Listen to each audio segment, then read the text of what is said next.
To get to Marxism, you have to create chaos.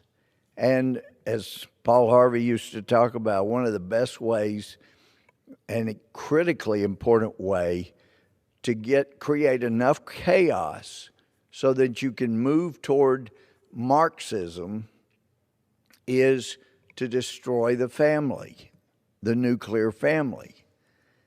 And of course, BLM has it wrong. It's not Western-style marriage. It's not something that North America or South America or Central America came up with, what's typically called the West.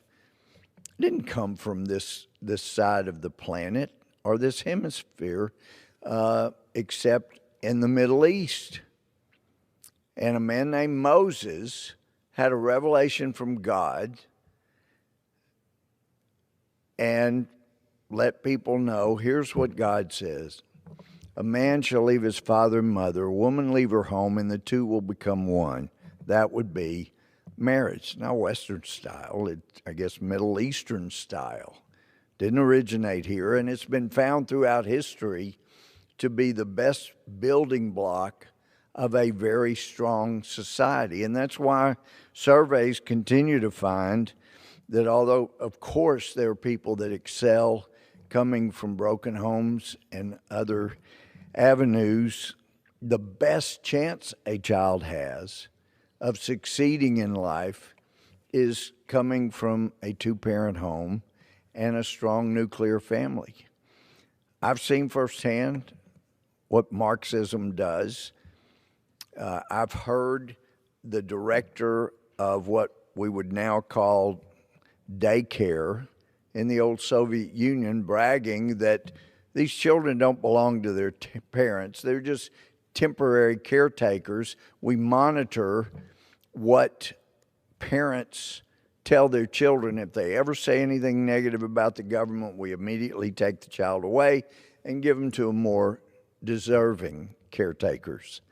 I thought at the time, thank God I didn't grow up in the Soviet Union. Thank God I grew up in East Texas, and I had a mother and father, and they cared deeply about me. And I was so grateful for blessings that I had had. And wow, the Soviet Union. It failed because it was destined to fail. Marxism is always going to fail. And people think, oh, but it sounds so wonderful, share and share alike. No, you have a very small ruling class, and then you have everybody else. And I've been in those stores. And toilet paper, so often, no, it was not available. But I learned and I saw if things, really luxuries like real toilet paper, store would get those in and they would put those in the back. And if you were a government official, then when you came in, they would get you some toilet paper. If it's a shoe store, they got good shoes in, they kept those in the back for government officials. Why? Because they were sucking up to the government officials. In Russian, it was called blot, a political pull.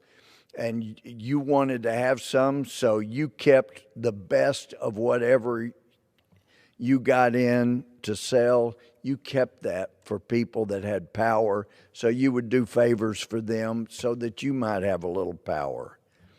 And as one Soviet told me, college student, in your country, you can get ahead no matter who you are. You can get ahead by hard work, making more money, and then money will help you make your way up in society. Here, there's only really two ways to move up in society. One is to suck up to people who have political power, and I guess maybe it's a subheading of that, but that's also ratting out other people. And as he told me, you can get ahead by working harder, making more money. Here, the best way to move up is to step on other people. If you see them do something inappropriate, then you rat them out, and that will allow you to move up. Because, except for the very top people that have everything they want, other people, they mostly get the same amount of income. That was also tried in Venezuela. It failed. It will always fail. And anybody that was so stupid that they could not foresee what was emerging, and that is a very strong, powerful middle class in the United States, part of Europe, Marx couldn't see that coming.